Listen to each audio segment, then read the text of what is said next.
señores, continuamos nosotros con el desarrollo de este diario 16. Muy contentos nos sentimos de recibir de nuevo aquí en el programa al doctor Sergio Sarita Valdés. Doctor, usted sabe que le tenemos mucho cariño. Usted es bienvenido en este espacio. Eso es recíproco, mi Sotis. ¿Cómo andan las cosas, doctor? Bueno, mejorables. Sí. Hemos querido invitarlo, doctor, para saber de antemano todo el proceso de lo que pasó con el niño Eduardo Jordán, si fue correcto todo el procedimiento realmente que hemos vivido nosotros, toda la sociedad dominicana, para ahora decirnos con esa prueba que se les realizó de ADN que sí, que corresponde ese cuerpecito encontrado en el río Isabela. Todo el proceso que ustedes mismos vivieron de cerca, ¿cuál fue? Mira, mi Sotis, hay un viejo refrán que dice: aquellos polvos nos han traído todos estos lodos. El día 14 de abril, sábado, se desaparece el niño y se reporta a las autoridades su desaparición. Eso es sábado. El sábado 14 de abril. El martes 17 de abril aparece flotando en la ribera de las aguas del río Isabela el cuerpo de un niño que tiene las características compatibles con el desaparecido. ¿Qué sucede? Que al momento del levantamiento, quien hizo las funciones de médico legista, sin haber todavía agotado los puntos, los pasos que se dan para el levantamiento, dijo públicamente que la identidad de ese niño se haría con ADN. Ahí empieza el error que el doctor Moritz, un patólogo forense estadounidense, en el año 1959, en su decálogo de los errores a evitar en la práctica forense, decía que uno de los pecados capitales de la práctica forense era hablar con precipitación, demasiado rápida, en el sitio y con las personas equivocadas. ¿Qué fue lo que ocurrió? Que el investigador debe tener como norma hacer su trabajo, investigar, analizar, sacar conclusiones, hacer un reporte y después hablar. Fíjate que aquí se habló a priori y se condicionó el trabajo a una prueba de ADN. Pero se hizo peor, doctor, porque se mandó a buscar, yo vi un video donde se mandó a buscar a los familiares cuando sacaron al niño para que se reconocieran si era o no su niño. Todo eso es erróneo. Por eso te digo que aquellos polvos nos trajeron todos estos lodos y como resultado mucho dolor, escenas dramáticas. Muy difícil fue toda la situación. Ni para la familia, ni para la sociedad, ni para el vecindario, esto era lo mejor. Por eso el caso no se manejó de la forma más apropiada y como yo decía, esos polvos generaron todos estos lodos que hemos tenido que soportar. Pues bien, cuando se hace un levantamiento de un cadáver, hay 4 puntos a cumplir, 4 objetivos a cumplir, que son: el primero es la identificación de la víctima, identificar el cadáver, quién es la persona fallecida. En este caso, ¿verdad?, ese cadáver que estaba en proceso de descomposición debía ser trasladado a la morgue. Y en la morgue se iban a dar los pasos necesarios para identificación. ¿Cuál es la primera línea científica para identificar? La primera línea científica para identificar son las huellas dactilares, las huellas digitales. A ver si todavía el cadáver conservaba las huellas digitales, tanto en manos como en pies, porque esa es la primera línea de identificación de comparación científica. Vamos a decir que en el proceso de la descomposición de la putrefacción se borraran un poco las huellas digitales. ¿Cuál es la segunda línea para identificación? La segunda línea para identificación son los dientes, la dentadura. Así como no hay dos personas que tengan iguales huellas digitales, es cierto también que no hay dos personas que tengan la dentadura igual. Fíjate que en un niño que a esa edad tendría, digamos, un número de dientes que se iban acercando, pues tenía 4 años, a lo que tendría, el adulto tiene 32 piezas dentarias, ¿verdad? 16 en la arcada superior y 16 en la arcada inferior. Pero en el niño faltan las muelas del juicio, ¿no? Pero bueno, suficiente para que estudiando la estructura de cada una de esas piezas y la forma que están dispuestos los dientes, se comparara con unas imágenes, unas fotografías que había del niño sonriendo y en distintas poses, y entonces eso se comparaba una por una, amén de que el niño había tenido una fractura parcial de una pieza dentaria y descoloración de esa misma pieza dentaria, amén de que el niño también tenía un lunar en un brazo, pero vámonos a concentrar en la pieza dentaria. Bueno, fíjate que yo dije aquellos polvos trajeron estos lodos. Quien levantó el cadáver ya dijo ahí que había que hacer prueba de ADN. Se condicionó a la familia a la bendita prueba de ADN. Bueno, pues cuando se hizo el experticio de la dentadura, había una correspondencia, una coincidencia 100%. Ahí ya el niño estaba identificado. Sin embargo, se había condicionado a la madre que no, que había que esperar una prueba de ADN. Pero cuando la madre es sometida, doctor, a ese proceso, porque me imagino que es la madre quien es llamada para mirar todo, para identificar, para ver la dentadura de ese niño que había aparecido, y no es más doloroso someter a la madre a eso que mandar a hacer previamente una prueba de ADN. Creo yo que es más justo. Mira, que tú no puedes brincar, tú no puedes saltar pasos.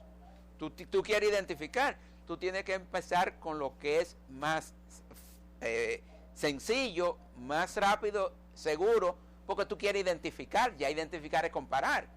Vamos a decir, si hubiera sido un adulto que tiene una cédula, que tiene un pasaporte, y tú tomas las huellas dactilares, tú sencillamente comparas las huellas digitales del documento con la del cadáver y dices, este es él, y puede que la familia diga, no creo, eso no importa. Pero con el niño no iba a pasar lo mismo. Pero con la dentadura se podía. Dentadura, entonces, sí. Después que usted lo identifica, usted le dice a la madre, científicamente ese es el niño, ya. Y cuando ella fue a verlo y a hacer esa comparación, ¿qué dijo? Que se le convirtió a ella en actora para que ella fuera quien dijera si era o no era en un cadáver que está en descomposición. ¿Y qué dijo ella en ese momento? Que no estaba segura, porque ella identifica a su hijo por las facciones de la cara, y si la cara está putrefacta, está hinchada y deformada, ella no lo va a reconocer. Entonces ella no es odontóloga forense para ella saber que las piezas dentarias son un equivalente a las huellas digitales. Entonces se le había dicho que había que entonces que esperar a la prueba de ADN, y ahí empieza el viacrucis. ¿Cómo empieza el viacrucis? Se le ha ofertado lo que usted no hace. Usted nunca oferta lo que usted no tiene. Entonces, si la médico legista que hace el levantamiento no cuenta con el soporte para arrancar con una prueba de ADN, entonces del día 17 al día 17 de abril al 2 de mayo se vive un Vía Crucis innecesario. ¿Por qué? Porque Ciencia Forense, que fue inaugurada con bombos y platillos para hacer pruebas de ADN, y tiene una empleomanía que tiene años cobrando un salario para hacer pruebas de ADN que no hace, lo que hace es derivar. Cuando se pide una prueba de ADN, se le exige a los familiares que la paguen y se lleva a un laboratorio privado para que las ejecute. Esa prueba vale entre 400 y 500 dólares. ¿Que viene siendo en pesos más o menos? 16,000 pesos, vamos a decir. 16,000 pesos más o menos. 16,000 pesos más o menos. Entonces, ahí viene la cosa. Patología Forense hace la autopsia, saca los materiales para hacer la prueba de ADN y eso se almacena en el INASIF en espera de que se le mande a hacer pero la prueba de ADN. ¿El INASIF de por sí no puede realizar la prueba? No la hace porque no cuenta realmente con todos los equipos y los reactivos que se necesitan, a pesar de que se inauguró para eso hace años. Entonces, no ¿para qué se inauguró si no está completo? Bueno, porque esas son de las cosas que ocurren en nuestro país. Exactamente. Entonces, ¿qué es lo que sucede? Que así como esa, ellos almacenan otros materiales, y si eso no alcanza un nivel de escándalo público y de mucha presión, termina no haciéndose nada. Sí. Termina no haciéndose nada. Claro que sí. Fue por la presión. Aquí se hizo presión, y entonces finalmente se derivó y se mandó a hacer la prueba a un laboratorio privado. El laboratorio privado trabaja y cuando termina su labor, como es privado, hay que pagarle. ¿Ah? Por eso sucedió que si termina la prueba, si no se ha pagado, no la da a conocer, no la entrega. Entonces tú tienes que, en un momento determinado, oía que decía que no se ha terminado la prueba porque falta una firma. Sí. Falta una firma, faltan los cuartos para pagarla. Cuando apareció la firma, sí, entonces se dieron a conocer, se enviaron los resultados, que fue un resultado de 15 estudios que se hacen en la prueba de ADN, amén del estudio del sexo. ¿Cuánto lleva, doctor, la realización de una prueba? ¿Cuántos días se toma? Si ellos tienen los reactivos y la máquina está funcionando, eso lo pueden ellos hacer el mismo día. ¿El mismo día? Lógico que sí. Y óyeme, ¿y ese Vía Crucis que ha vivido toda esta sociedad dominicana por 15,000, 16,000 pesitos? Bueno, son las cosas de nuestro país. Sí. Las cosas de nuestro país. Entonces, tú tienes que, incluso, estos datos que tengo acá, no sé si se pueden ver en pantalla, ustedes van a ver que aquí hay una hoja electrónica, ¿verdad? Sí, lo estamos mirando en pantalla. De Excel, y en un sitio usted tiene la prueba que se hicieron de PCR y tiene ahí 16 columnas. 16 columnas. Entonces aquí está en la segunda, o sea, 3 columnas, 1, 2 y 3. Sí. Y entonces 16 líneas. En la primera columna, las pruebas que se hicieron para ADN. En la segunda, lo que dio el niño. Y la tercera, la prueba que se le hizo a la madre. De manera simple, Miosotti, todos nosotros, todos los seres humanos, están compuestos por tejidos. Tejidos. El hígado, el riñón, el corazón, la sangre, todos esos son tejidos. Y los tejidos, a su vez, tienen células. Ahora, dentro de cada célula, lo que se llama el núcleo de cada célula, tú tienes la herencia de cada uno, que son como 2 hebras de cabello, que es el ADN. 2 hebras de cabello. Una que heredaste de tu padre y otra que heredaste de tu madre. Entonces, cuando se analiza esto, lo que se hace es que se cogen las 2 hebras y se estudian por parte. Vamos a hablar en términos numéricos. En el punto de arriba, en el punto A, hay una dupleta En una hebra, lo que tú heredas de tu papá, y en la otra hebra, la herencia de tu mamá. Vamos a suponer que en ese punto A heredaste el 2 de tu mamá y el 5 de tu papá. Lo que quiere decir que en ese punto aparece el número 25. Cuando se chequea el niño tiene la mitad de la herencia tuya y la mitad de la herencia del papá. Como en ese punto tú tienes la dupleta 25, ese niño tiene que tener el 2 o el 5 en ese punto. Sí. Si es hijo tuyo. Sí. Porque nada más puede heredar una parte tuya. Y él, entonces, como tú tienes la dupleta 25, en ese punto él o tiene el 2 o tiene el 5. Si no tiene el 2 ni el 5 en ese punto, no es tu hijo. Entonces tiene 2. El otro numerito corresponde al papá. Aquí nada más se hizo la prueba con la mamá. Con la madre solamente. Con la madre solamente. Pero bueno, se chequearon 16 puntos. Uno de los puntos para el sexo, donde se ve que el niño tiene un X que lo hereda de la mamá, porque el Y lo hereda del papá. Y así sigue mirando. Entonces, en los otros 15 puntos, el numerito que él tiene está en la mamá. Lo que quiere decir que hay una identificación. El otro número que tiene es el del papá, que no se hizo esa prueba. Eso quiere decir que de acuerdo a esta prueba, la probabilidad de que no sea hijo de ella es 1 en 100 millones de mujeres.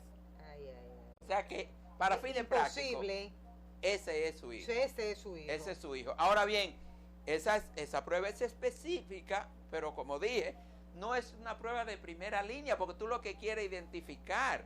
Y si tú tienes dentadura, tú te ahorras 16,000 pesos. Usted habló, doctor, el caso de la...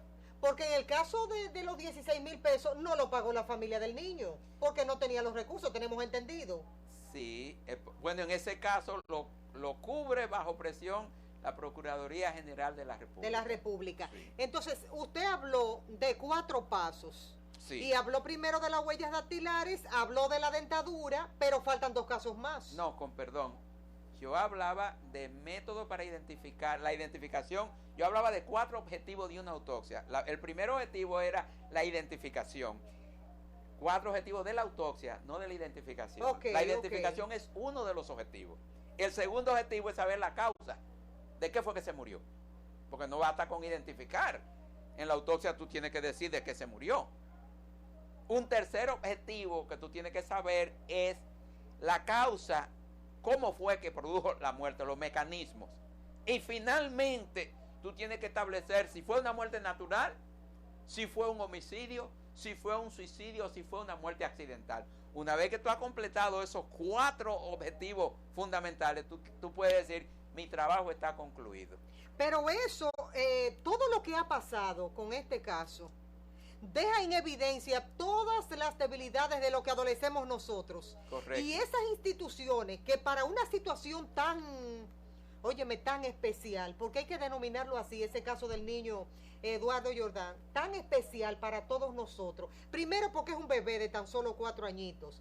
Primero el someter tanto tiempo a esta madre, a este sacrilegio en todos los órdenes. Y segundo, lo que sintió uno como sociedad dominicana.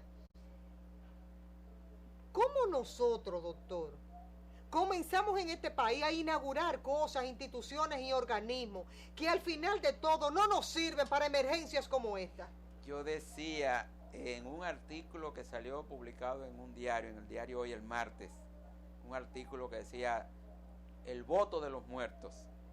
Y yo concluía diciendo que los candidatos a la presidencia de la República en este certamen electoral del 20 de mayo de este año, ninguno tiene en su agenda el tema de los muertos. Por una razón muy sencilla.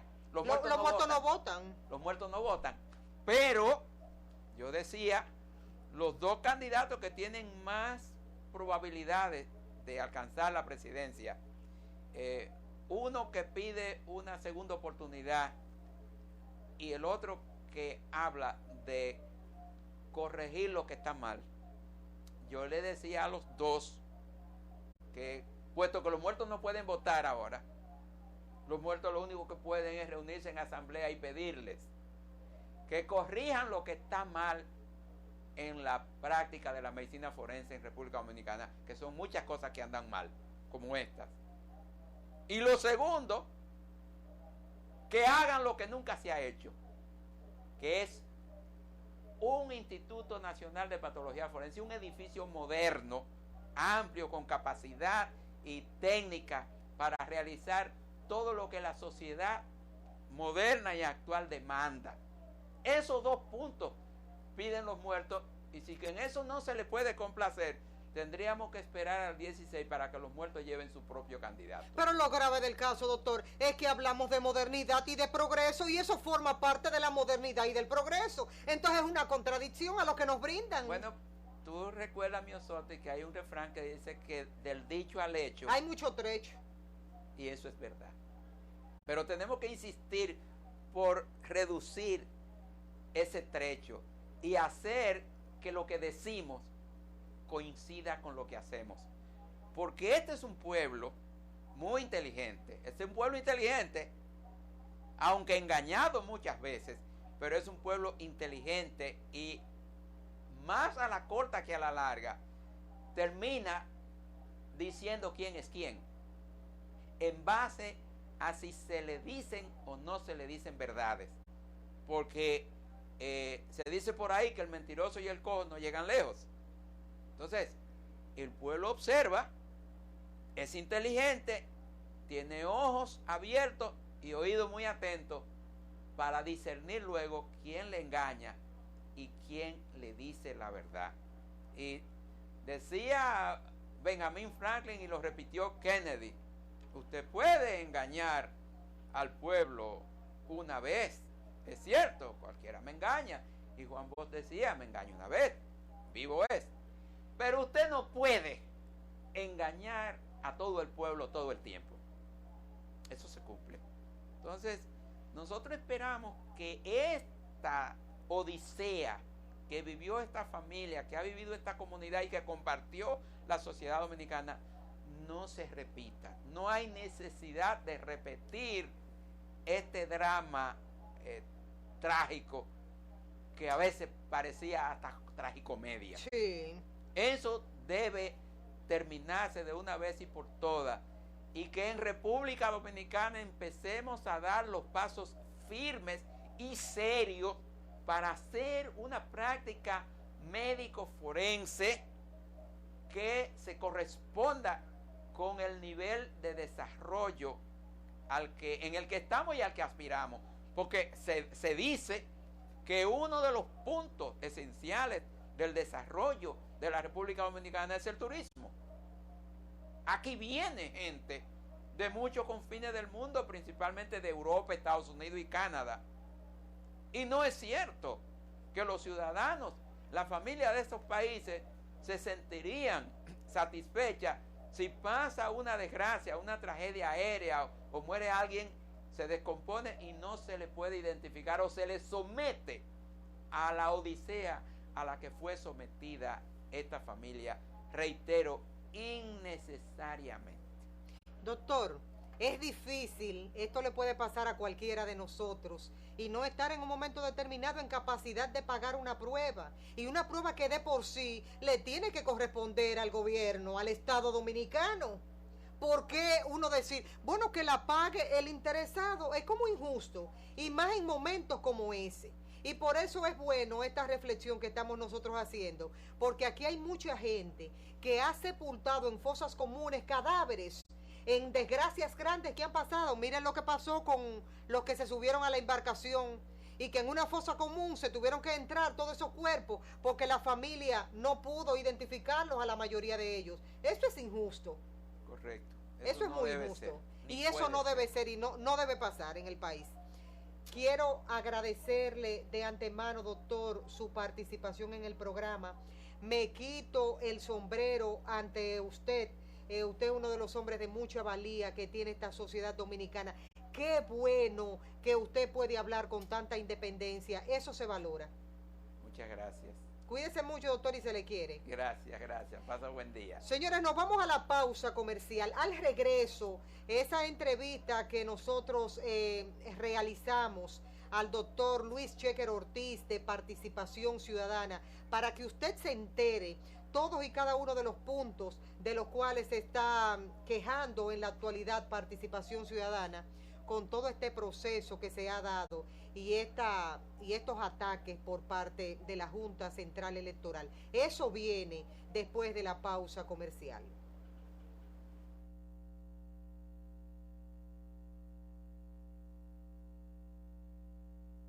Funcionario público, como servidor público, cuando presidió la Cámara de Diputados, uno de los más altos poderes del Estado, el poder legislativo, pero además cuando fue ministro de la presidencia, que se manejó de cara al país con las puertas de su despacho abierto, con una integridad puesta de manifiesto en todas sus actuaciones. Es por eso, por ahí simplemente que tomamos la decisión de manera responsable y decidida frente a la nación, frente al país, de cara al pueblo. No bajo ningún concepto nosotros creemos que el pueblo llame y que nos encaje a nosotros como transfugistas, porque de manera constante milité en el Partido Reformista Social Cristiano, llegué ahí como una adolescente y acompañé al presidente Balaguer durante toda la vida. ¿Cómo te consideras? ¿Te consideras reformista en el fondo o ya tú eres PLDista 100%? Bueno, porque no fuimos al PLD, no. Nuestra decisión fue de apoyar en trabajo con el sector externo a la candidatura de Danilo Medina. Mis sentimientos siempre van a ser reformistas. Y más que reformista, balaguerista. Se le acusa al presidente Fernández de haber destruido por completo el partido reformista.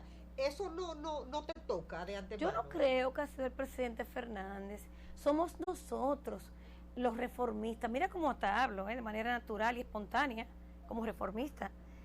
Nosotros que no fuimos capaces de ponernos de acuerdo y asumir posiciones incluyentes, no excluyentes, como la que se asumieron, dejando de lado aquellos dirigentes de valía, que Balaguer siempre fue muy abierto e incluyente.